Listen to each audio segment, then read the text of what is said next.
Шестгодишно девојче од Штип заврши на пластична хирургија во Скопје, откако утринава било прегазено со возило. Сообраќајната несреќа се случила околу 9 часот, кога девојчето се движело по улицата каде што живее. Од ударот се здобило со 2 фрактури на черепот, но по укажаната лекарска помош во Штипската болница, поради сериозноста на повредите е транспортирано во Скопје. Денежителите на ромското маало во Штип побараа поредовни сообраќајни контроли, бидејќи како што велат, овде возачите воопшто не ги почитуваат сообраќајните правила и прописи.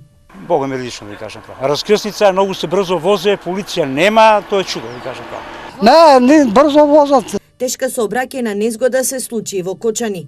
Ноќеска околу 2 часот загина 22 годишно момче. Според билтенот на МВР, момчето во кобниот момент изгубило контрола над возилото.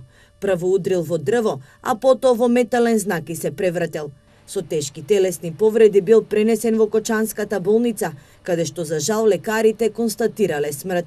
Инаку за неполни 10 месеци, односно од почетокот на оваа година до сега, низ патиштата во источниот дел од државата 25 лица ги загубија животите.